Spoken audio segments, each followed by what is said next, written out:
한 주간 또 잘 지내셨습니까?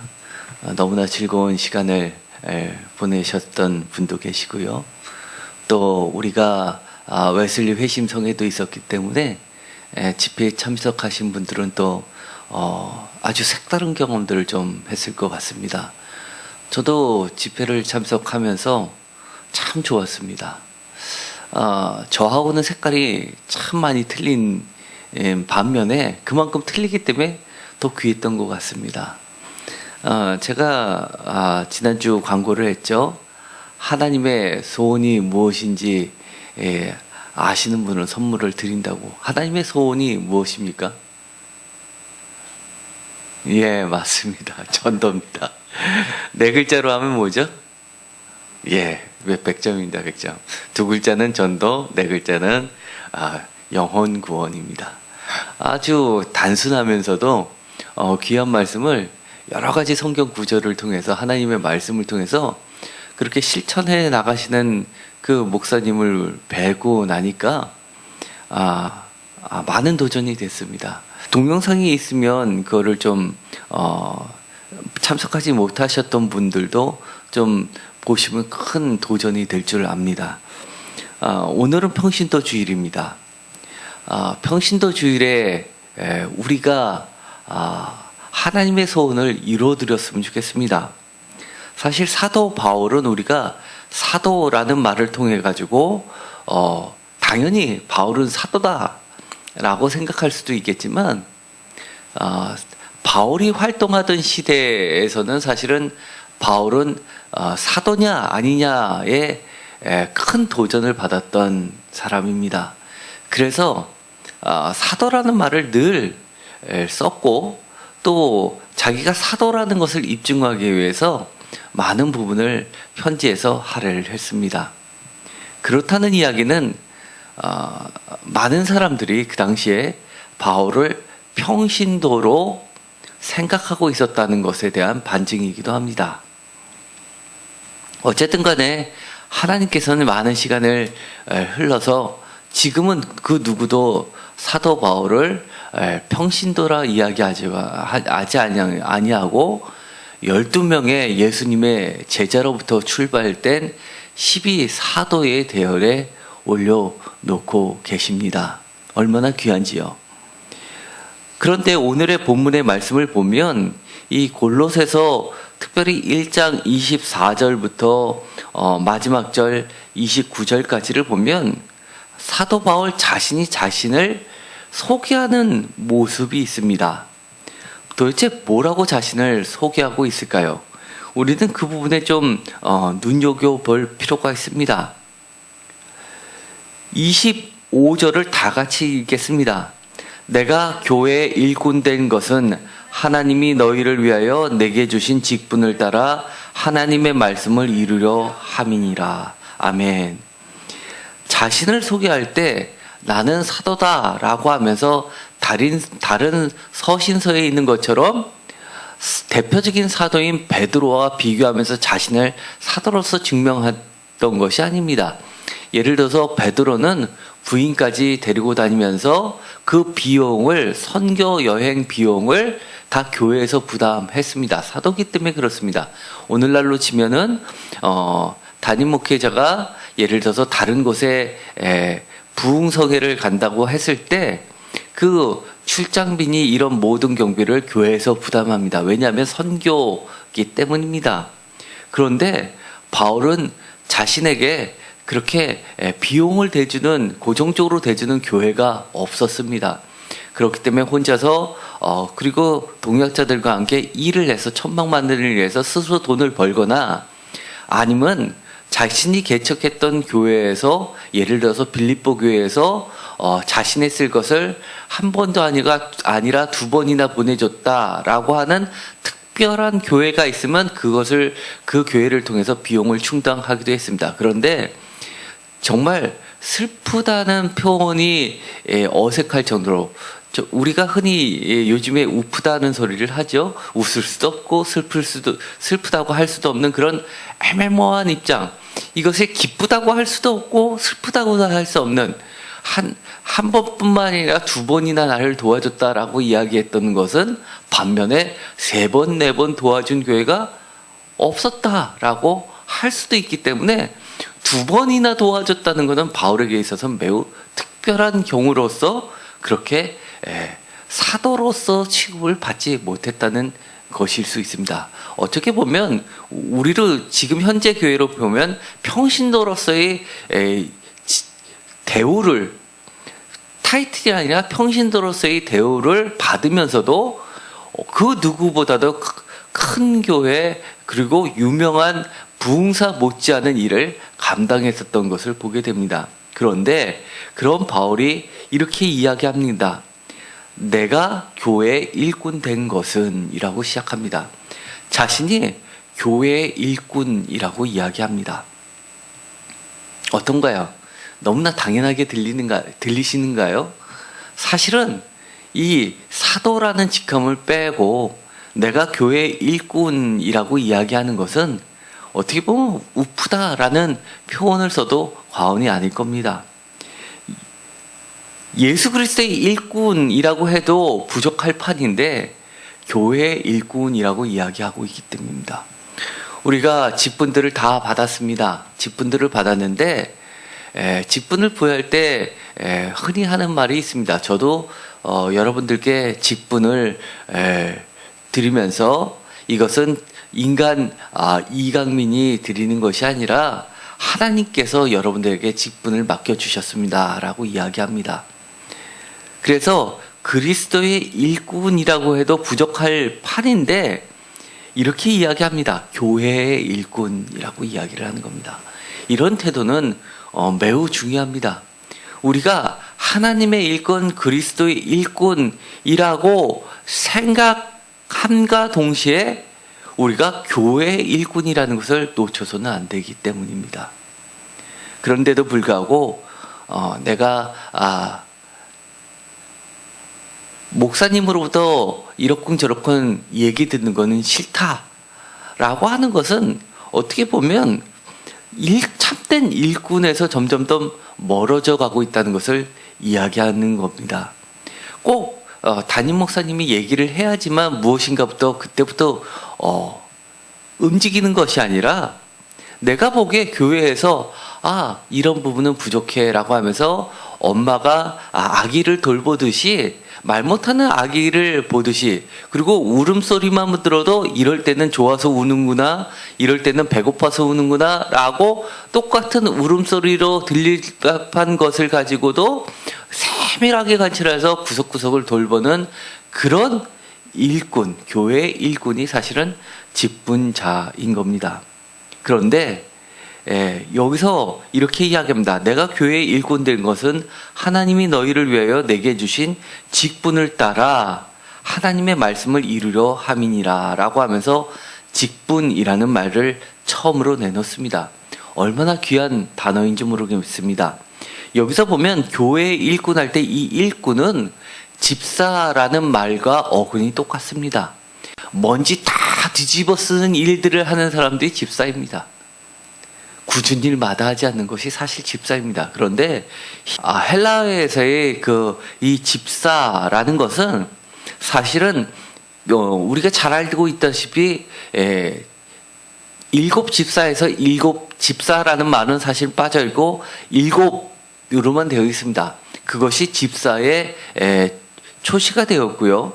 그 집사의 역할이 이렇게 음식을 나누는 어떻게 보면 애찬식을 주도했던 지금으로 말하면 성찬식과 같은 일을 주도했던 목회자의 그룹으로 보여지게 됩니다. 그런데 그 일꾼이 바로 집사하고 같은 일을 하는 겁니다. 그리고 뒤에 나온 이 직분이라는 것은 오이코노모스라는 단어를 사용하고 있는데요. 이것이 오늘날에는 무엇으로 바뀌었냐 하면 영어에도 그 흔적이 남아 있습니다. 이코노미의 어근이 됩니다. 이코노미, 경제죠. 다시 이야기하면 이 직분이라는 것은 그 당시에 오이코노모스라는 것은 이 앞에 오이코라는 단어는 집의 어근을 가지고 있습니다. 주인이 집을 다 관리해야 되는데 하지를 못하니까 제일 믿음직한 사람 한 명을 세워서 그 사람에게 나 대신, 주인 대신 모든 것을 다 맡긴 자가 바로 이 직분자입니다. 어떻게 보면 청직이라고 할 수 있습니다. 그런데 이 청직이 직분을 따라라고 할 때 그 앞에 너희를 위하여 하나님이 내게 맡겨주셨다라고 이야기합니다. 주인은 하나님이라고 이야기합니다. 하나님께서 너희를 위하여 맡겨주신 일을 맡겨주신 일이라는 것을 다른 말로 하면 하나님의 말씀을 맡은 자인데 맡아서 하는 것이 하나님의 말씀을 이루려 한다는 겁니다. 그렇다고 보면 얼마나 이것이 엄청난 일이라는 걸 우리가 짐작할 수 있습니다. 주인이 예를 들어서 어딘가 출타를 했을 때 가장 높은 사람이 누구겠습니까? 바로 이 직분을 맡은 사람입니다. 청지기입니다. 그렇기 때문에 집사 너무 우습게 생각하지 마십시오. 권사 우습게 생각하지 마십시오. 장로 우습게 생각하지 마십시오. 우습게라는 말은 타이틀로 여기지 말라는 겁니다. 마치 옛날에 조선시대에 상놈 있고 평민 있고 양반 있고 이런 직급으로 생각한다는 것은 하나님을 경멸하는 것과 똑같은 겁니다. 타이틀이 아닙니다. 그렇기 때문에 제가 직분을 드릴 때 이것은 당연직이 아닙니다. 매년 다시 갱신해야 되는, 매년 다시 받아야지만 되는 한정한 기간 동안에 일하라는 직분입니다라고 이야기합니다. 그런데 안타깝게도 한국에선 그것이 실행되기가 어렵습니다. 같은 잠실 지방에 있는 교회에 유명한 일화가 있습니다. 권사님이신데 11조도 안 하고 그리고 주일 성수도 잘 안 지키고 1년에 몇 번 나오시는 그런 분이 계셔서 담임 목사님께서 권사를 평신도로 내려놓게 했습니다. 그런데 문제는 그 다음 주에 발생했습니다. 예배 시간에 휘발유통하고 라이터를 들고 와서 예배 시간에 권사 나를 어떻게 평신도로 내려놓냐면서 불 붙여서 다 태워 죽이겠다고 예배 시간에 들어와서 휘발유통하고 라이터를 킨 사건이 있었습니다. 그래서 목사님이 사과하고 권사로 다시 하는 바람에 그것이 마무리된 적이 있었습니다. 도저히 상상이 안 가죠? 그렇지만 현실 속에서 벌어진 일입니다. 그래서 이 잠실 지방에서는 이 직분자를 내려놓는다라고 하는 일을 하는 것은 목숨 걸고 하라고 그렇게 이야기를 합니다. 그럼에도 불구하고 저는 그게 과연 옳을까라는 생각을 합니다. 왜냐하면 그렇게 되다 보니까 이 직분이 얼마나 귀한데 그 귀한 거를 잘 모르고 지나가는 시기 돼버리고 말았습니다. 여기서 바울이 자기 자신을 소개할 때 사도라는 말 못지않게 자신을 사도라는 것과 동급으로 자신이 이야기하는 것이 교회의 일꾼, 어근으로 하자면 교회의 집사라고 표현한 겁니다. 다른 말로 이야기하면 하나님이 나에게 맡겨주신 청지기 직분이 바로 이 일꾼이라는 겁니다. 집사라는 겁니다. 그런데 바로 위의 절을 보면 그와 똑같은 말인데 다른 표현이 있습니다. 바로 23절입니다. 23절을 다 같이 읽겠습니다. 만일 너희가 믿음에 거하고 터 위에 굳게 서서 너희 들은 바 복음의 소망에서 흔들리지 아니하면 그리하리라. 이 복음은 천하 만민에게 전파된 바요 나 바울은 이 복음의 일꾼이 되었노라. 아멘. 바울은 교회 일꾼이라고 표현한 것과 마찬가지로 자신을 또 표현한 말이 있습니다. 복음의 일꾼입니다. 그렇기 때문에 우리가 집사가 되는 순간 사실 첫 번째 역할이 무엇입니까? 하나님의 말씀에 대해서는 전문가가 되어야 됩니다. 그리고 바르게 알고 하나님의 말씀의 전문가가 돼서 그 말씀을 이루어내는 사람입니다.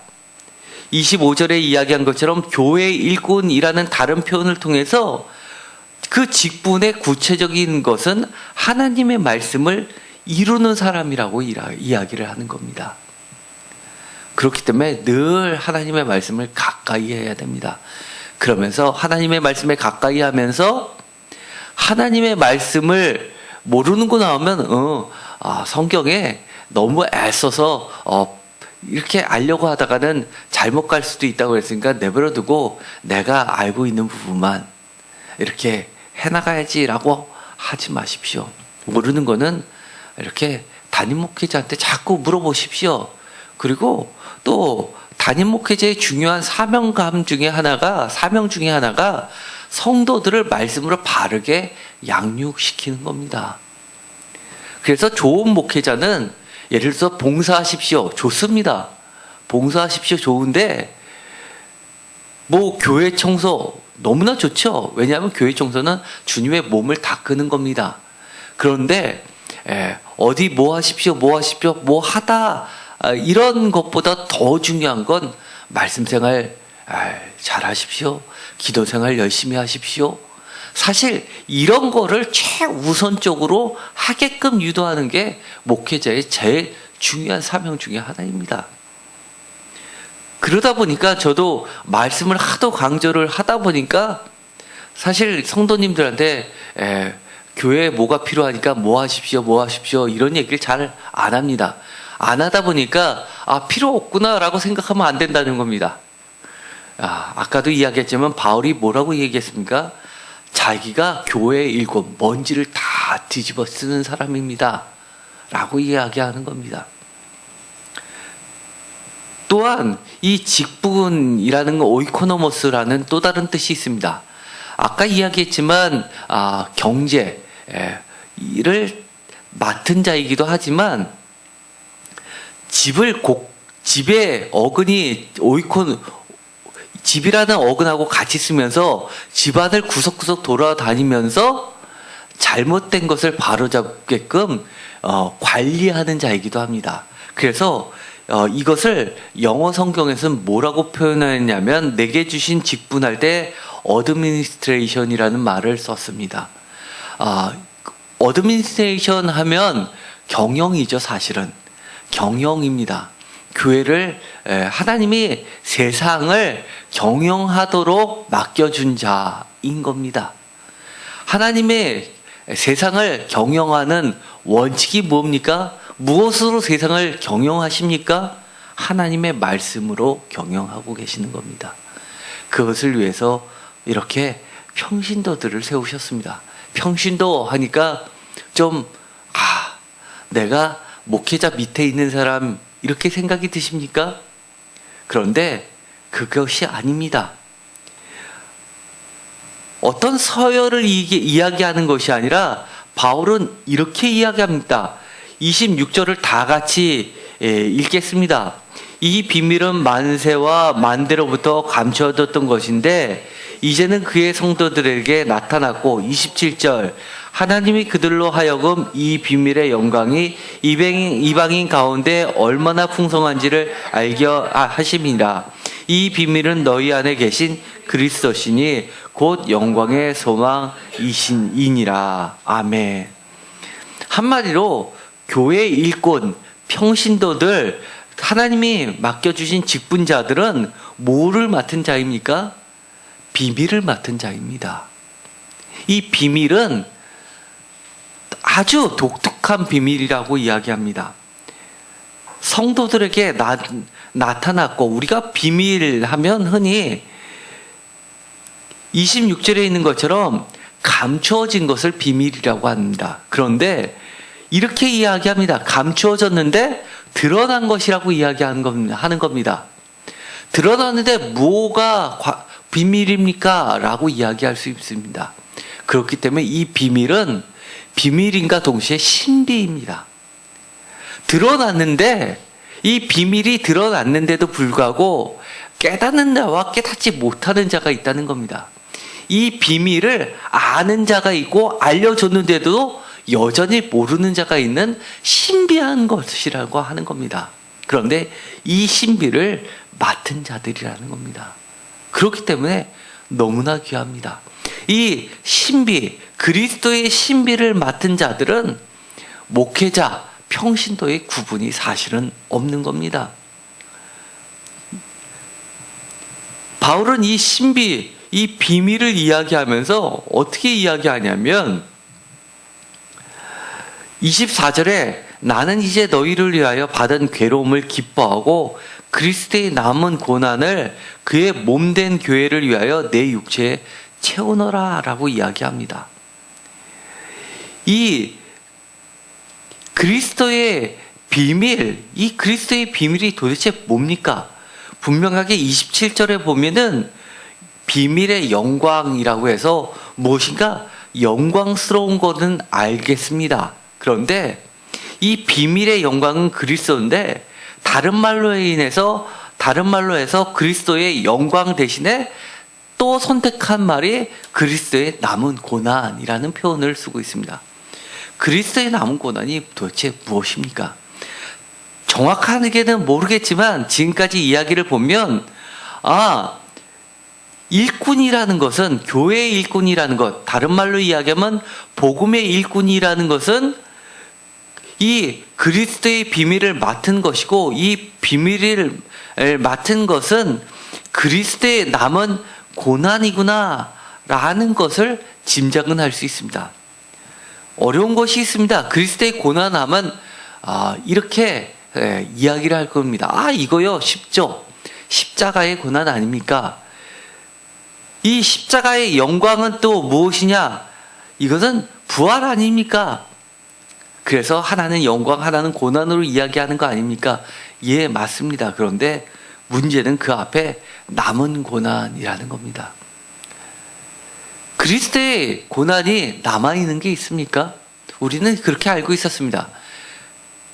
그리스도의 십자가 사건은 유일해적, 딱 한 번 발생했지만 완전한 것이라고 우리는 배워왔습니다. 성경도 그렇게 이야기를 합니다. 완전합니다. 온전합니다. 그래서 예수 그리스도는 2000년 전에 십자가에 달려 우리를 위해서 돌아가셨지만 그 당시에 살고 있지 않았던 우리들, 2000년 후에 태어난 우리들, 또 우리 다음의 후손들에게도 그 십자가의 은혜는 여전히 흐르고 있다는 겁니다. 그것도 완전하게요. 그런데 도대체 이 고난, 십자가의 고난이 왜 남아있다고 합니까? 남아있다는 얘기는 무엇인가 부족하다는 이야기인가요? 그래서 그 뒤에 사도 바울이 자신의 몸을 몸된 예수 그리스도의 몸인 교회를 위해서 자신의 육체에 채운다라고 얘기해서 그 뒤에 교회 일꾼이라고 이야기한 거 아닙니까? 라고 할 수도 있습니다. 무엇인가 부족합니까? 그리스도의 십자가 사건이 무엇인가 부족합니까? 그래서 내가 꼭 채워야지만 그리스도의 십자가 사건이 완성되는 겁니까?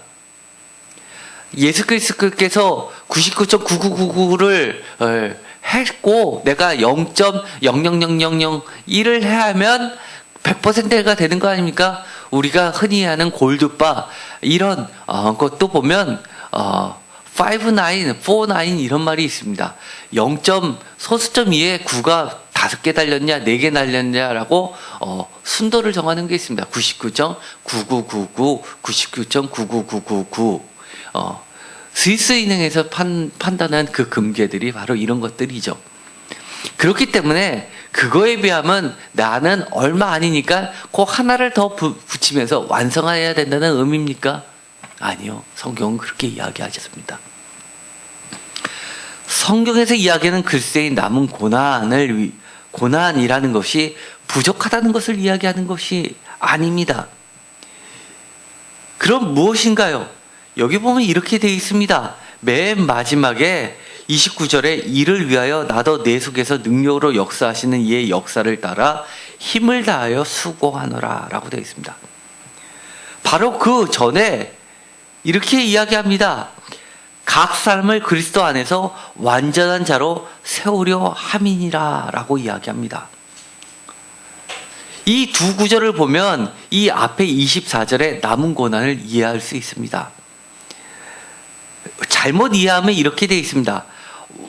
각 사람을 그리스도 안에서 완전한 자로 세우는 것이 남은 고난을 내가 채우는 거 아닙니까?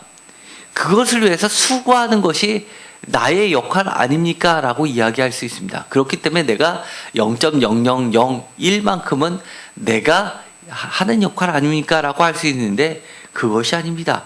내가 수고하는데 무엇을 따라 수고하냐? 이것은 중요합니다. 내 속에서 능력으로 역사하시는 이의 역사를 따라. 이 이야기는 내가 수고하지만 나의 수고는 누구의 수고에 따르는 것이냐 하면 내 속에서 능력으로 역사하시는 이의 수고라는 겁니다. 내가 애쓰고 수고하지만 내 속에서 역사하시는 이의 능력이 없다면 나의 수고는 헛수고라는 것을 의미하는 겁니다. 그렇기 때문에 내가 하는 역할은 아무것도 없습니다. 그런데 무슨 수고입니까? 여기서 수고라는 단어는 어떻게 되어 있냐면 어근이 시장이라는 단어, 아고라라는 단어가 들어가 있습니다. 우리가 시장 길목에 보면 수많은 경쟁이 있습니다. 옛날에 우리가 평화시장이나 청계천 시장을 한번 가셨던 경험이 있습니까? 요즘에는 정부에서 그것을 올림픽과 함께 많이 막아놨죠. 그래서 지금은 많이 사라졌습니다. 그러나 옛날에는 무서워서 거기 시장길을 못 간다고 했습니다. 왜냐하면 좀만 가면 덩치가 이만한 사람이 삐끼식으로 붙잡아 놓고 막 구경하라고 그러고 안 사고 나면 막 욕설을 해대면서 무섭게 해서 어쩔 수 없이 하나라도 사고 지나가는 그런 사람들이 많았습니다. 그래서 특히 외국인들이 뭣도 모르게 당하다 보니까 자꾸 경찰도 출동하고 그러니까 정부에서 88 올림픽을 기점으로 해서 그런 행동을 못하게 많이 막아서 사라졌습니다. 지금 자유롭게 다니고 지금은 어떻습니까? 중국에서, 동남아에서, 외국에서 온, 러시아에서 온 사람들이 한국에 오면 제일 먼저 찾는 데가 이 동대문 운동장부터 해서 쭉 있는 청계천 시장, 평화시장 이런 데 아닙니까? 지금은 패션의 1번가가 됐다고 하죠.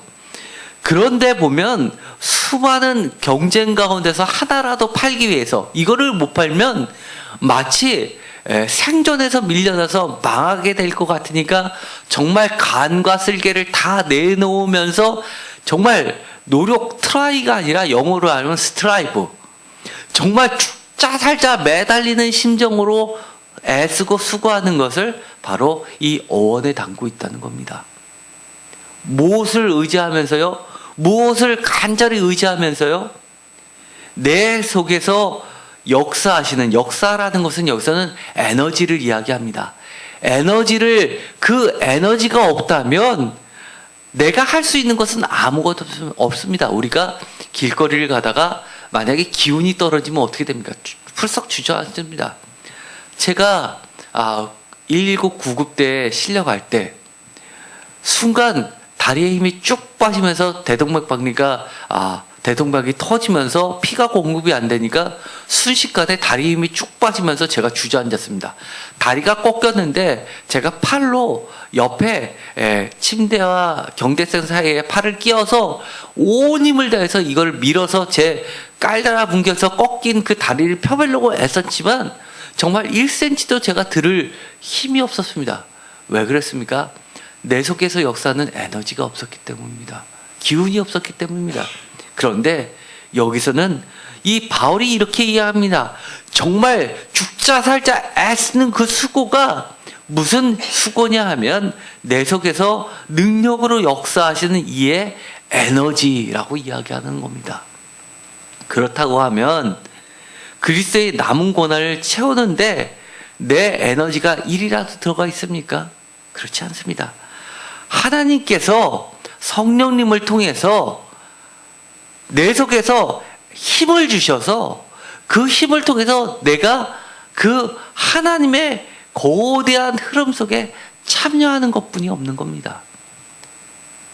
다시 이야기하면 이 우리에게 주신 그 비밀의 그 귀한 직분을 참여하느냐 마느냐만 남아있는 겁니다. 내가 참여하면서 그리스도의 남은 고난을 내가 짊어짐으로써 나에게도 상급이 있게 하고 이것으로 인해서 하나님의 말씀이 온 땅에 얼마나 풍부한지를 드러내는 일이라는 겁니다. 어떻게 해서 사람들이 영광을 드러냅니까? 하나님께 어떻게 해서 영광을 돌렸습니까? 사도 바울은 자신의 삶을 되돌아보았습니다. 왜 자신이 하나님의 거대한 말씀을 이루는 그 흐름 속에서 자신이 들어가게 됐는지, 그리고 그것으로 인해서 왜 영광의 소망이 됐는지, 아니면 비밀의 영광이 되었는지를 나타내주는 귀한 한마디 말씀이 있습니다. 한마디로 예수 그리스도를 알기 전에는 무엇이라고 이야기했습니까? 한마디로 이야기하면 원수라고 이야기를 하는 겁니다. 전에는 원수였다라고 이야기하는데 지금은 하나님의 그리스도의 남은 고난에 나의 몸에 채워서 참여하는 일꾼이 되었다라고 이야기를 하는 겁니다. 우리는 분명히 알아야 됩니다.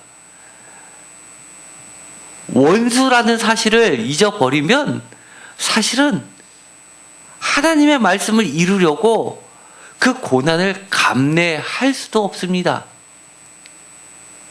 21절을 다 같이 읽도록 하겠습니다. 전에 악한 행실로 멀리 떠나 마음으로 원수가 되었던 너희를. 22절도 다 같이 읽겠습니다. 이제는 그의 육체의 죽음으로 말미암아 화목하게 하사 너희를 거룩하고 흠없고 책망할 것이 없는 자로 그 앞에 세우고자 하셨으니. 전에는 원수였는데 지금은 하나님과 화목하게 된 게 예수 그리스도의 죽음으로 인해서 화목하게 돼서 그 결과가 어떻게 된다고 그랬습니까? 거룩하고 흠없고 책망할 것이 없는 자로 세워지기 때문에 지금 현재 그렇게 되는 과정 중에 내가 수고하면서 겪게 되는 고난쯤은 어떻다고 이야기합니까? 24절에 기뻐한다라고 이야기를 하는 겁니다. 그런데 흠없고 책망할 것이 없고 거룩한 자로 세워지기 전의 모습이 원수라는 그 정체성을 우리가 망각한다고 하면 반발하는 그것들, 나한테 닥쳐오는 그 고난들을 감수하지 않고 접게 됩니다. 에이, 굳이 이렇게까지 할 필요가 있나? 상대방이 저렇게 싫어하는데. 결국은 그러다 보면 온전한 대로 세워지지 못하게 된다는 겁니다. 우리가 하나님의 직분을 맡은 자라는 것은 알아서 이해가 됐을 줄 믿습니다. 그런데 직분을 맡아서 하는 역할들이 있습니다. 이 말씀은 매우 중요합니다. 28절을 다 같이 읽겠습니다. 우리가 그를 전파하여 각 사람을 권하고 모든 지혜로 각 사람을 가르침은 각 사람을 그리스도 안에서 완전한 자로 세우려 함이라. 여기서 또 똑같은 말이 반복되는 것이 있습니다. 세우는 자입니다. 하나님의 직분자들은, 청지기들은 사람들을 원수된 자를 세우는 자입니다. 원수된 자를 어떤 자로 세웁니까? 거룩한 자로, 흠없는 자로, 책망할 것이 없는 자로 세우는데 그 방식이 구체적으로 이렇게 되어 있습니다. 예수 그리스도를 전파하는 자입니다. 말씀을 전파하는 자입니다. 한마디로 전도자입니다. 그 다음에 각 사람을 권하고, 이 권하는 자는 권사할 때의 그 권하는 자입니다. 물론 권사할 때의 그 권자에 해당하는 사도행전에 나오는 이 권면의 권자는 헬라어의 원문은 틀립니다.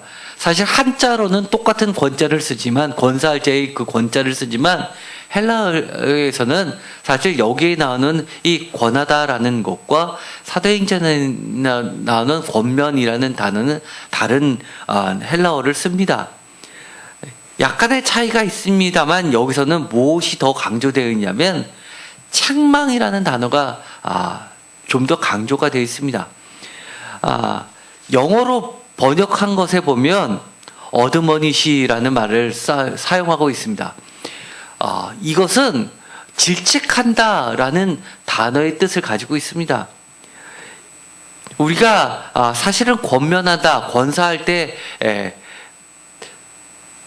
이 헬라어는 이 질책한다의 뜻도 갖고 있지만 변호한다의 뜻도 갖고 있습니다. 위로한다의 뜻도 갖고 있습니다. 어쨌든 간에 이 권사의 역할은 하나의 성령님처럼 변호사의 역할도 있지만 성령님의 역할 중에 중요한 게 검사의 기능도 있는 겁니다. 잘못된 것을 못하게끔 막는 역할도 있는 겁니다. 그 다음에 또 한 가지 가르치는 기능이 있습니다. 가르친다라는 이것은 교사라는 단어와 똑같은 단어를 쓰고 있습니다. 그리고 이 교사라는 직분은 어느 정도로 중요하냐면 안디옥 교회에서 사도 바울과 바나바를 파송할 때 안수했던 무리 중에 한 그룹이 두 개의 그룹 중에 한 개의 그룹이 뭐였냐면 바로 교사라는 그룹이었습니다. 그 정도로 이 가르침은 우리가 생각하는 것처럼 주일학교 교사 너무 쉽게 이야기하지만 굉장히 높은 수준의 교사를 이야기합니다. 한마디로 말씀의 전문가라는 뜻입니다. 그렇다는 얘기는 이 구절에 짧은 구절이지만 우리가 오늘날 평신도 사역에 중요한 직분자들이 다 들어 있습니다. 전도자, 교사, 집사, 권사, 그리고 일꾼, 그 다음에 청지기, 이런 것들이 다 어떤 자들이라는 겁니다. 하나님의 말씀을 이루는 자, 성령님의 역사하심을 따르는 자, 그리고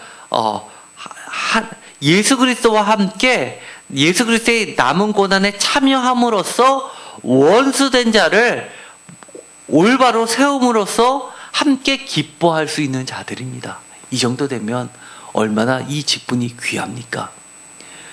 그렇다는 이야기는 우리가 집사, 권사의 직분을 맡은 자는 정말 그 직분을 맡는다는 그 자체가 그리스도의 십자가의 고난에 함께 상급이 주어지는 자라는 겁니다. 저는 여기 계신 그 누구도 귀한 상급에서 놓쳐지는 일이 없게 되기를 간절히 소망합니다. 또 혹시나 이러신 분이 계십니까? 저는 집사 나중에 받을게요. 권사 나중에 받을게요. 만약에 이렇다면 사모하는 심령이 되었으면 좋겠습니까? 되었으면 좋겠습니다. 정말 교회의 일꾼, 복음의 일꾼, 비밀을 맡은 자, 그래서 결국은 비밀의 영광을 함께 나누는 자, 영광의 소망을 품은 자, 완전한 자로 세우는 자들이 모두 되기를 간절히 소망합니다. 기도하겠습니다. 하나님 감사합니다. 우리들에게 너무나 귀한 직분을 주셨습니다. 사도 바울이 자신은 과거에 하나님과 그리스도와 원수라고 하였습니다. 그런데 예수 그리스도를 만남으로써 내가 왜 나를 핍박하느냐 라고 했던 예수의 음성을 들으면서 내가 예수의 남은 고난에 참여를 해야지라고 돌아섰던 자신을 돌아보면서 예수 그리스도의 남은 고난에 참여하는 자로 거듭났음을 우리에게 가르쳐 줍니다. 그 귀한 직분이 바로 집사요, 권사요, 전도자요, 교사요, 교회의 일꾼이요 복음의 일꾼이라는 것을 깨닫게 됩니다. 이 귀한 직분을 정말 귀하게 여기고 정말 강가 승제를 다 빼어놓으면서 수많은 경쟁 속에서 생존하기 위해서 애쓰고 수고하는 그런 수고를 감당하면서도 기뻐할 수 있게 하여 주옵소서. 예수 그리스도의 이름으로 기도드렸습니다. 아멘.